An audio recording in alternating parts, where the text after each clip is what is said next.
Estes dias, por ocasião do carnaval, muitas igrejas jovens estão reunidos em retiros, acampamentos, graças a Deus por isso, pela visão do reino de Deus em abençoar os nossos jovens. Nós também temos alguns que estão lá em Ijuí, no Rio Grande do Sul, outros em muitos lugares, igrejas, têm os seus congressos, mas também nestes dias, agora levando para o outro lado, a expressão do pecado é imensa.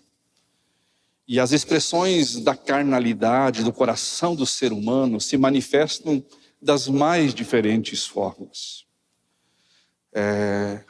As expressões de orgias, as crianças indesejadas que vão nascer amanhã, depois, famílias que vão ser destruídas, acidentes que acontecem por embriaguez, como fruto do uso do álcool em indivíduo, e trazendo e provocando acidentes nas estradas.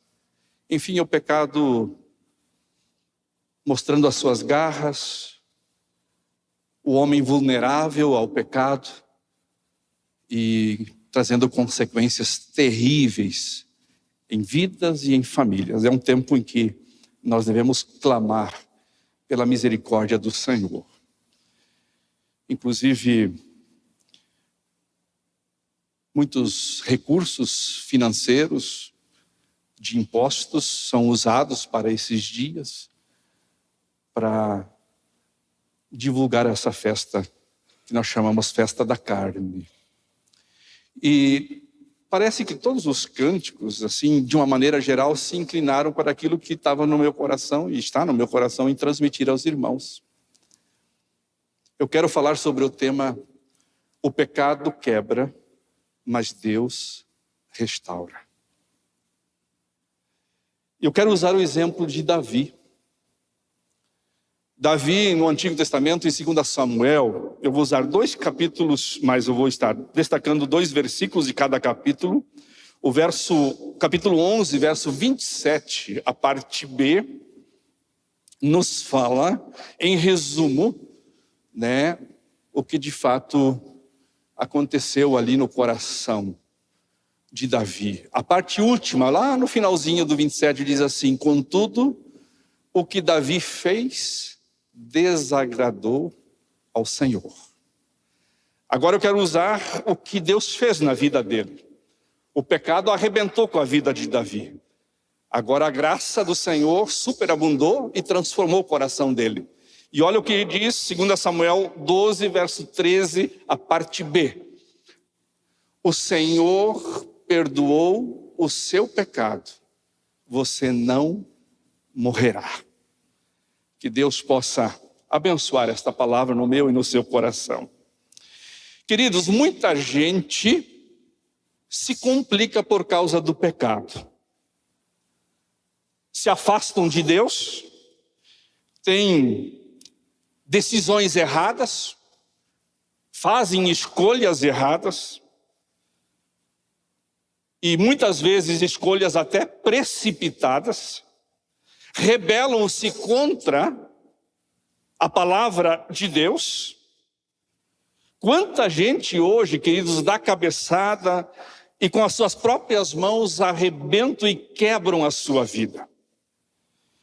E neste mundo, ao longo da história de toda a humanidade, todos nós temos presenciado pelo menos 2 questões muito claras e muito latentes.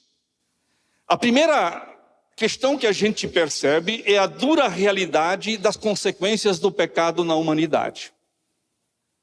Desde Adão e Eva, a gente percebe como o pecado atingiu aquele casal, depois os filhos, Sodoma, Gomorra, Babilônia, Noé, na época do dilúvio, e hoje as guerras, os efeitos da pandemia, tudo são efeitos do pecado sobre a humanidade.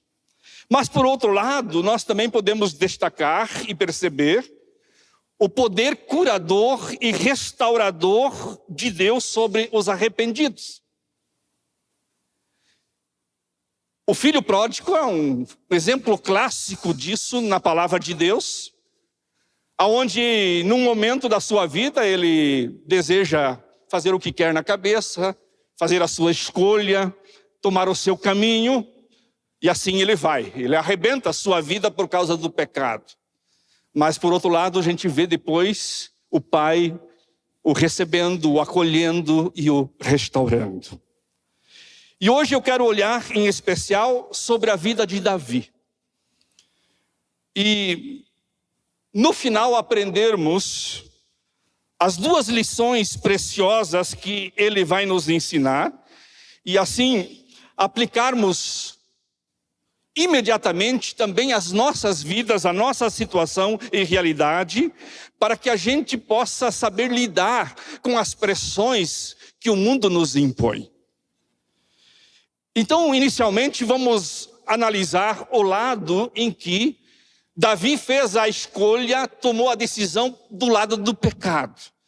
E isso está em 2 Samuel, capítulo 11.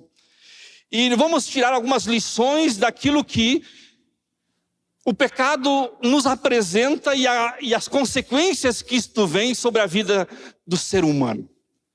A primeira lição no capítulo 11 de 2 Samuel é que eu e você somos extremamente vulneráveis.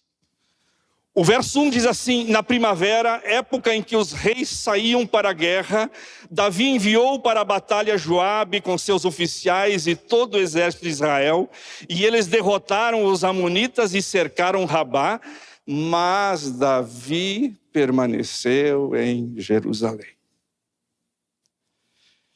Aqui eu quero logo de começo lhe chamar a atenção de um fato. Todo homem está sujeito a uma queda, inclusive os salvos, os redimidos.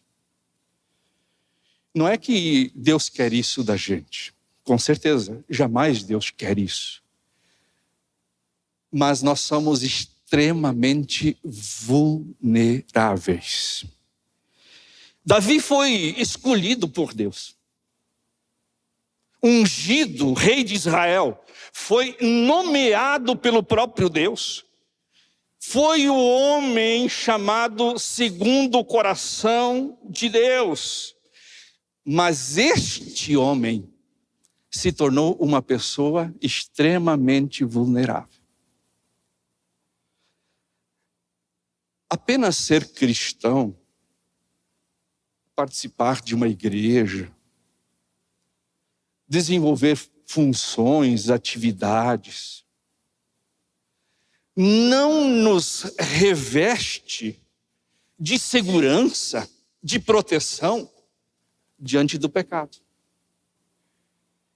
Você pode ter o maior conhecimento de Deus, você pode ser uma pessoa que desempenha funções aos olhos de Deus, mas mesmo assim, você continua sendo uma pessoa vulnerável.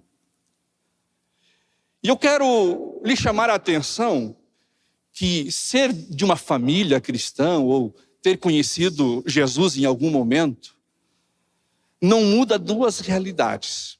A primeira delas é que não melhora a sua natureza carnal por si mesmo.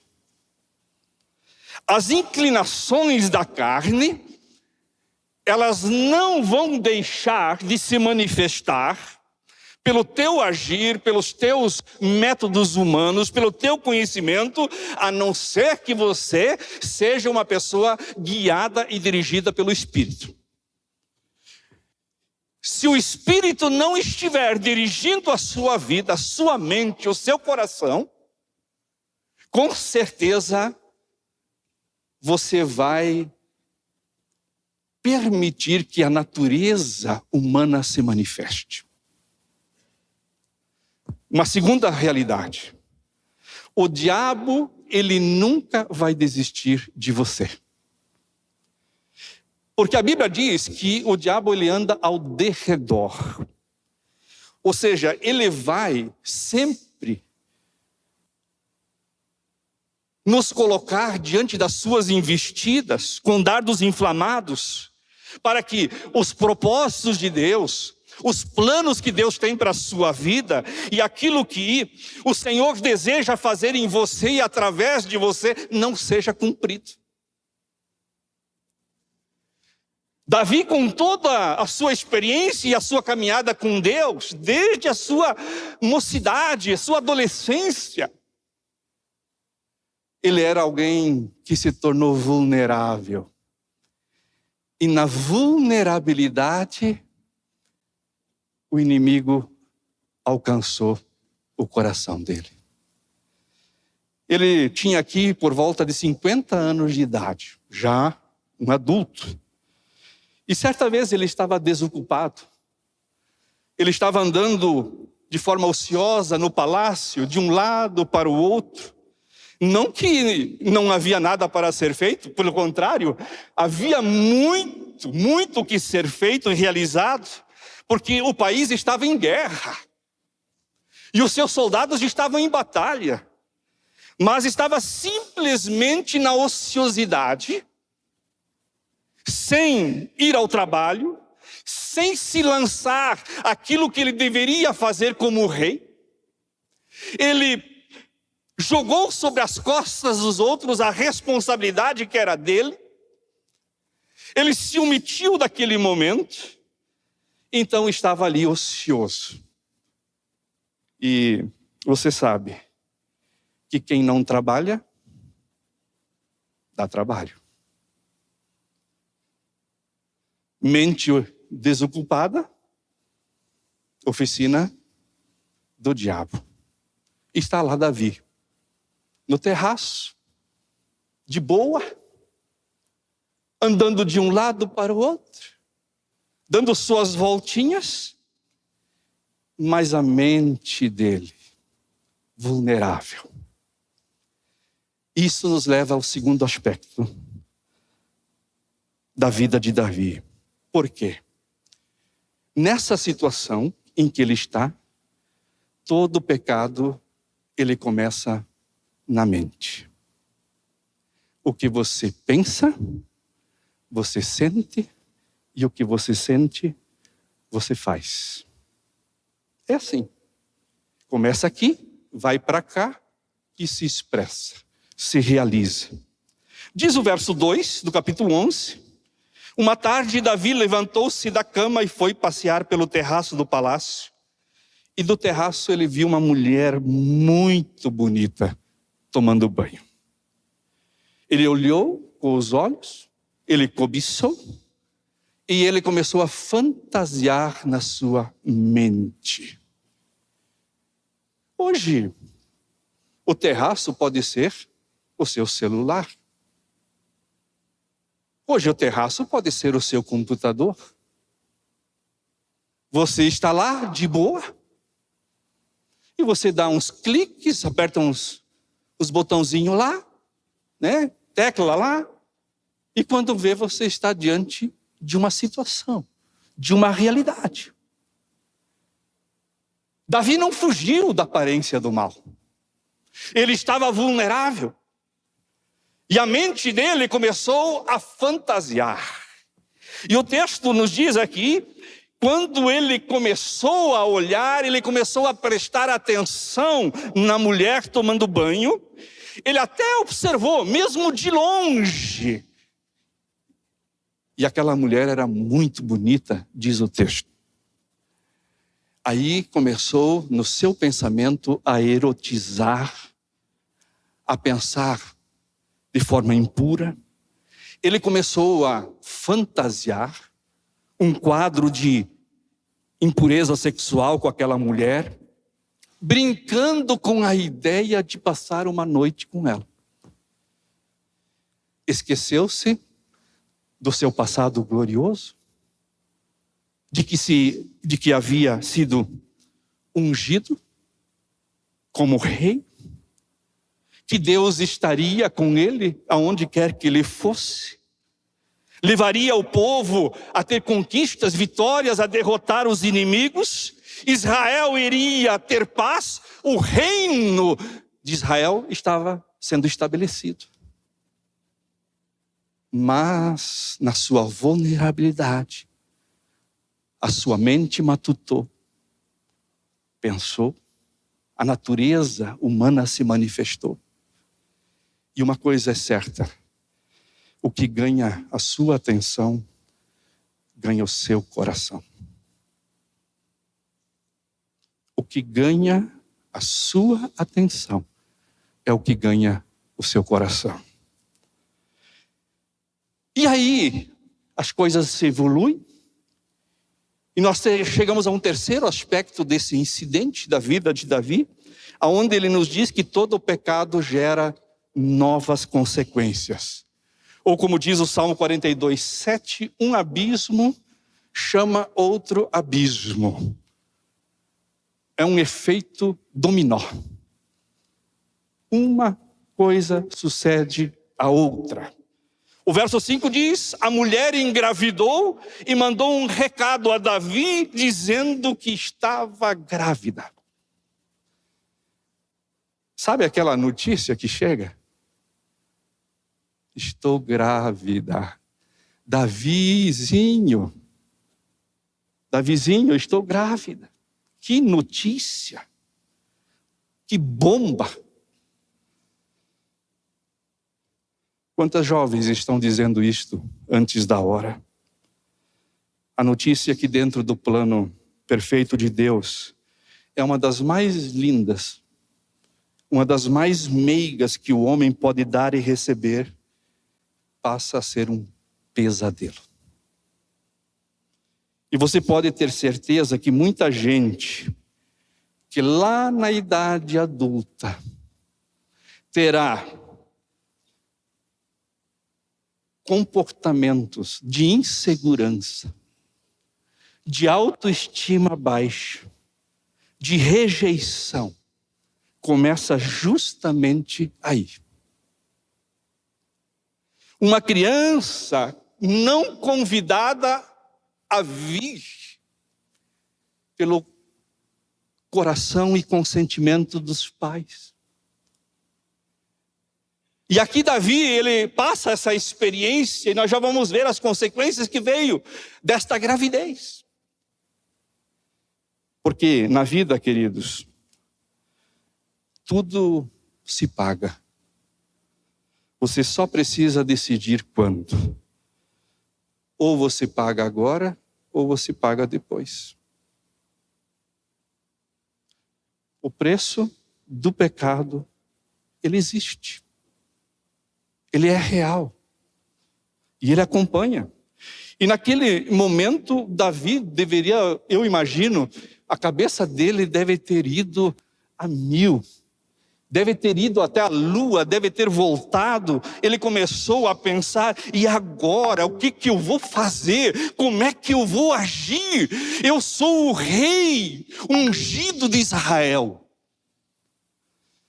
E aí leva o quarto aspecto. O pecado cega os olhos e embrutece o entendimento. Davi, ele, naquele momento de dificuldade, ele tem uma ideia lunática. E ele diz no verso 8, que mandou chamar Urias e deu a ele um dia de folga e disse: vá para casa e descanse um pouco. Davi queria que Urias dormisse com Batseba, que era a esposa. E deitando com ela, ninguém iria talvez imaginar ou suspeitar a gravidez por parte dele. O diabo cegou para a realidade de que os homens podem não estar vendo, mas Deus vê tudo e em todo o tempo. O diabo e a sua carne sugerem: mas ninguém está olhando mesmo. Os seus pais não estão vendo, o pastor não sabe. ninguém tem conhecimento. O que Davi não contava era com a fidelidade do seu servo. Era um soldado comprometido com a missão. O verso 9 diz: mas Urias dormiu na entrada do palácio onde dormiam os guardas do seu senhor e não foi para casa. E quando informaram a Davi que Urias não tinha ido para casa, ele lhe perguntou: depois da viagem que você fez, por que não foi para casa? E Urias respondeu: a arca e os homens de Israel e de Judá repousam em tendas. O meu senhor Joabe e os seus soldados estão acampados ao ar livre. Como poderia eu ir para casa para comer, beber e deitar com minha mulher? Eu juro por teu nome e por tua vida que eu não farei uma coisa dessas.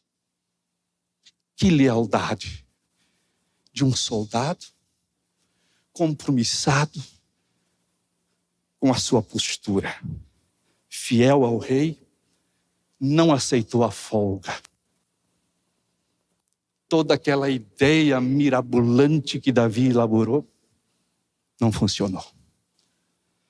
E aí vem o quinto passo: que todo pecado não confessado gera novos pecados. O verso 15 diz que ele escreveu uma carta, Davi, entregou nas mãos de Joabe, para que mandasse lá para Urias e os comandantes: ponha Urias na linha de frente e deixe-o onde o combate estiver mais violento, para que ele seja ferido e morra.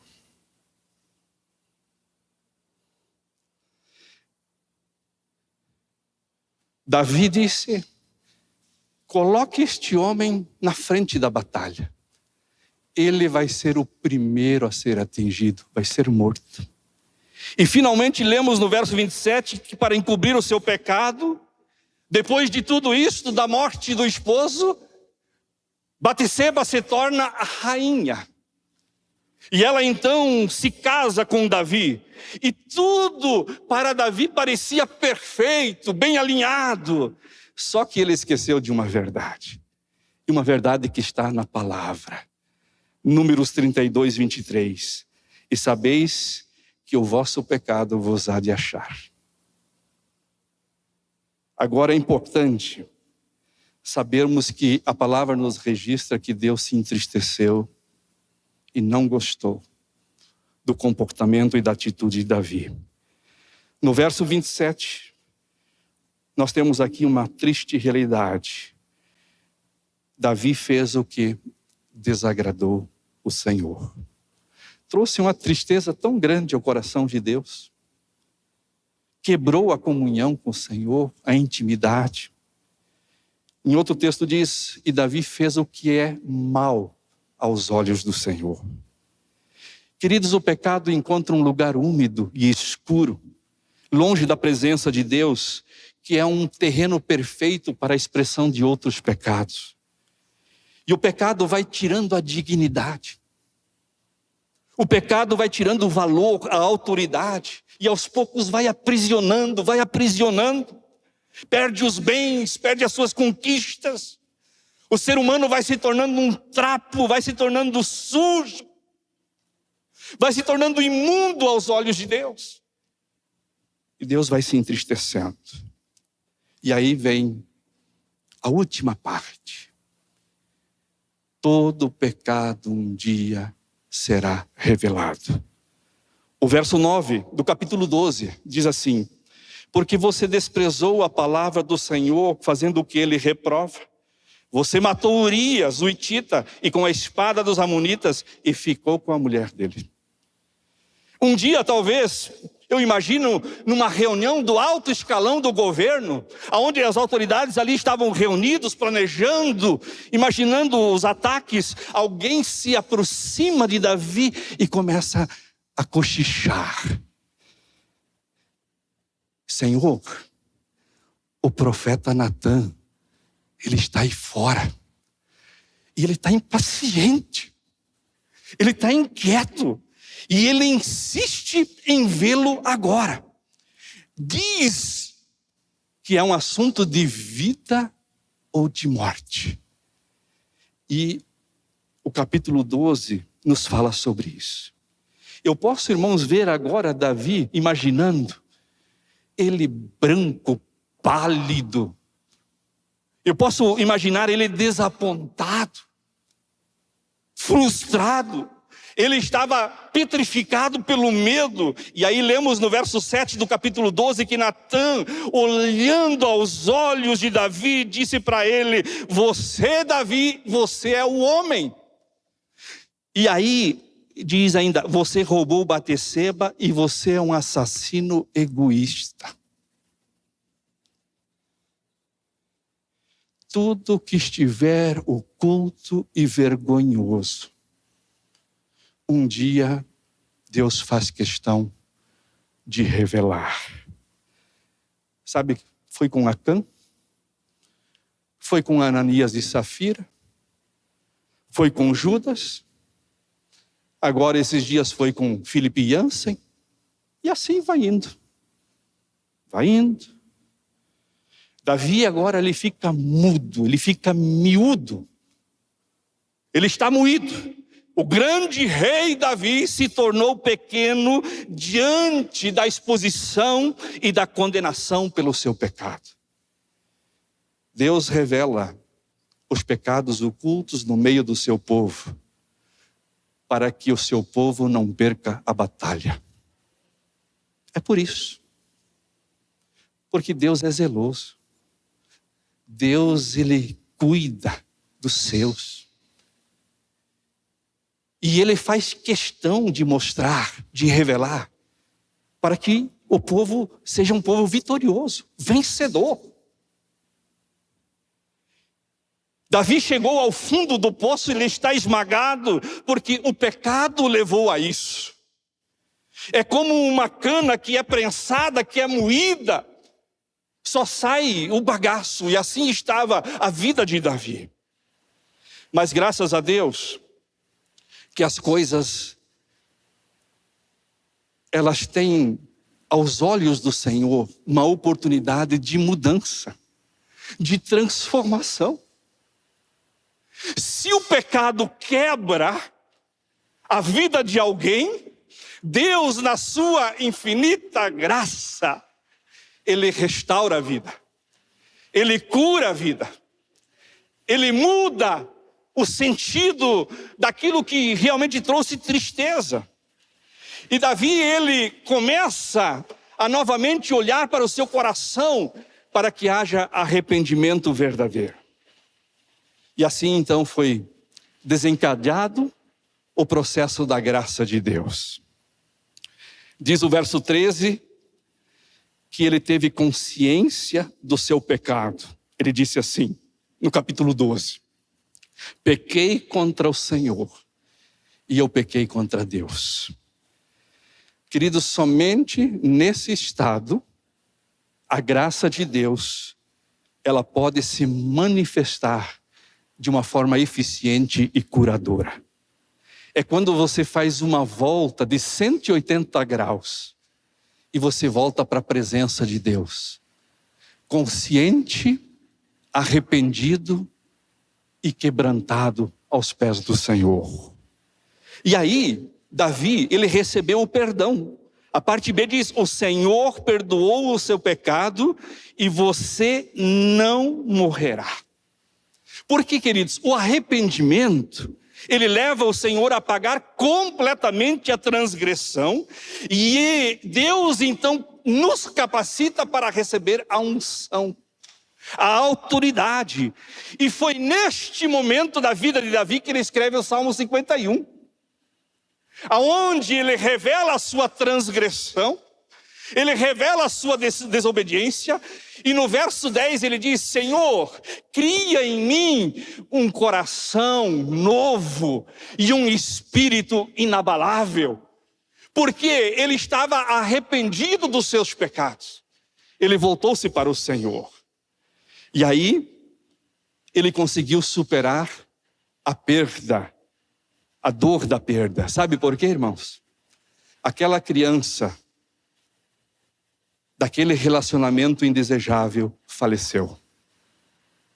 Está no verso 22 ao 24 do 12. E ele respondeu: enquanto a criança ainda estava viva, jejuei e chorei. E pensava, quem sabe, talvez o Senhor tenha misericórdia de mim e deixe a criança viver.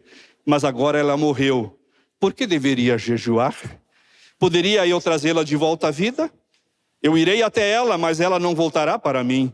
Depois Davi consolou sua mulher Batseba, deitou-se com ela, e ela teve um menino, a quem Davi deu o nome de Salomão.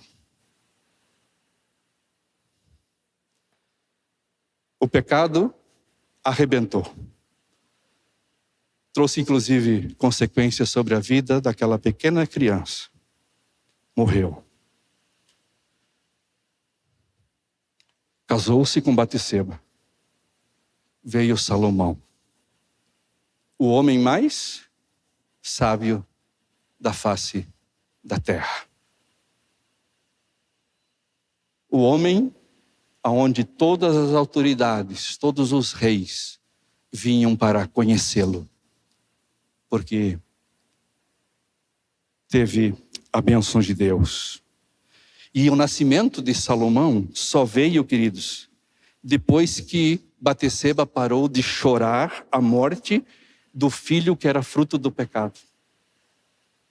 Enquanto ela chorava a morte do filho, do fruto do pecado, não tinha alegria, não tinha paz e não tinha Salomão. Então a bênção de Deus, ela só vem sobre a nossa vida quando nós deixamos de lamentar e voltamos o nosso coração para a presença do Senhor. E aí, Davi tomou posse da cura e seguiu para novos desafios. O verso 29 diz: então Davi convocou todo o exército, foi a Rabá, atacou a cidade e a conquistou. Depois que Davi foi restaurado, ele estava apto e pronto para conquistar novas vitórias. Veio o processo do arrependimento, do perdão, da cura, e ele foi liberado para novas conquistas, na presença do Senhor, independente de como foi o pecado dele no passado. E assim é com a gente. Deus libera a sua cura, Deus libera o seu perdão, Deus ele traz a nós pela sua misericórdia a restauração da nossa vida. E aí então nós estamos aptos para viver uma vida vitoriosa. Você pode dizer essa noite: pastor, na minha vida não tem mais jeito. Fiz tantas coisas erradas. Sabe quem disse isso para você, que não tem mais jeito? Satanás. Porque ele é o pai da mentira. Você pode dizer: pastor, agora tudo está perdido, é o fim, não vai mais ter solução. É mentira. Deus é um Deus de graça. Deus é um Deus de cura. Deus é um Deus de restauração. Só que nessa noite você precisa fazer uma escolha. Você precisa tomar uma decisão. Você não deve viver mais em função do pecado, porque o pecado ele quebra. O pecado tira a unção, tira a autoridade. Você deve se arrepender e voltar e olhar diretamente nos olhos de Deus. Qual é a sua decisão? O que é que você vai diante do Senhor hoje se apresentar? Receba hoje a graça e a bênção no seu coração de ser livre, de se tornar uma pessoa que agrade o coração do Senhor. Porque Paulo mesmo disse: se alguém está em Cristo, é uma nova criatura. As coisas velhas já passaram, eis que tudo se fez novo. E hoje pode se fazer novo a sua vida, a sua história e o seu coração. E você vai viver para a glória do Senhor. Que Deus abençoe e aplique esta palavra no meu e no seu coração. Amém?